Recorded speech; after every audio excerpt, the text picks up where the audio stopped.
아모스는 주전 750년경 남유다 드고아에서 돌 무화과 나무를 가꾸고 양을 치던 영농업자였습니다. 그러던 어느 날 하나님께서 양을 치던 아모스를 강하게 부르시고 그를 하나님의 선지자로 삼아 북이스라엘에 메시지를 전하라 그를 보내십니다. 당시 북이스라엘은 정치적, 경제적으로 전성기를 보내고 있었습니다. 정치적으로는 북이스라엘을 오랜 시간 괴롭혀 왔었던 시리아의 힘이 약해져 시리아의 속박에서 벗어날 수 있었고, 그때 이스라엘은 시리아에 빼앗겼던 땅과 교역로를 모두 되찾음으로 솔로몬 왕의 시대보다도 더 넓은 영토와 부유함을 누리던 시대였습니다. 하나님은 이런 북이스라엘에 아모스를 보내 심판을 말씀하십니다. 하나님은 왜 전성기를 보내고 있었던, 아니 전성기처럼 보이는 북이스라엘에 아모스를 보내 심판을 말씀하시는 걸까요? 겉모습과는 다른 내부적으로 이스라엘을 망하게 하는 심각한 우상의 문제가 그들 가운데 있었기 때문입니다. 우상이 무엇인가요?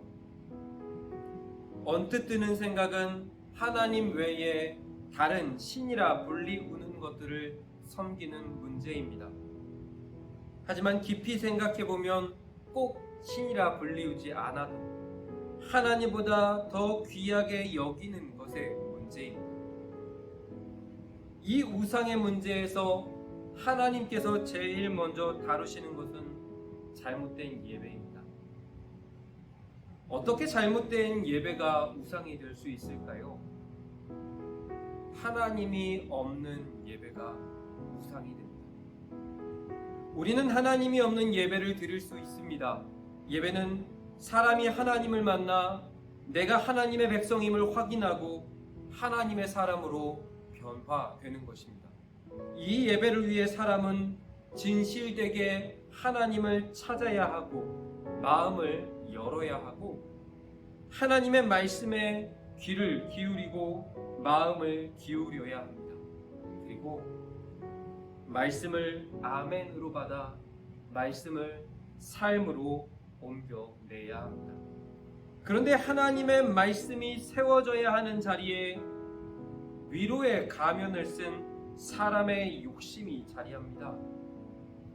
이런 사람의 욕심은 예배자로 하여금, 사람으로 하여금 하나님이 아닌 자신의 감정에만 집중하게 하고 예배로 인한 삶의 변화보다 예배의 행위에만, 내가 예배를 드리고 있다라고 하는 그 행동에만 집중하게 합니다. 이렇게 하나님 없이 드리는 예배는 사람에게 우상이 됩니다. 예배가 우상이 된 사람들은 하나님의 뜻보다 예배의 행위가 더 중요해지고 내가 하나님의 뜻대로 살았나 라는 것보다 내가 예배의 행위를 했다라는 것이 더 중요해지는 것입니다. 이런 모습은 오늘날의 교회에도 어쩌면 우리의 모습 가운데도 존재합니다. 하나님의 말씀을 듣고 하나님의 마음을 깨달아 내가 하나님의 사람으로 변화되는 것보다 내가 주일 예배를 드렸는가, 내가 새벽 기도를 했는가 하는 그 행위를 하는 것이 더 중요해지는 것입니다. 행위만으로 하나님의 백성이라 생각합니다. 하지만 정말 그럴까요? 그런 생각이 우상이 주는 생각으로 내 행동의 의의가 하나님보다 더 중요해진 것입니다. 이런 삶을 예수님은 열매 맺지 못한 포도나무와 같다라고 표현하시며 열매 맺지 못하는 나무는 밖에 버려져 말라 불에 던져진다라고 하십니다. 우리의 마음을 들여다보십시다. 거짓 예배를 우상으로 삼아 살고 있지는 않습니까? 거짓 예배의 우상에 빠지지 않으려면 하나님의 말씀을 듣고 알기에 힘쓰고 말씀을 순종으로 말씀으로 살아내야 합니다. 우리의 마음에 거짓 예배의 우상을 내려놓읍시다. 그리고 참된 예배자로 참된 하나님의 사람으로 섭시다. 말씀으로 나를 점검하는 수련의 첫날이 되시기를 바랍니다. 기도하겠습니다.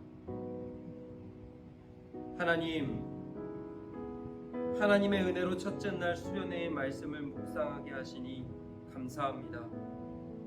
거짓 예배를 우상으로 삼아 살아가는 모습, 내 모습이 아닙니까?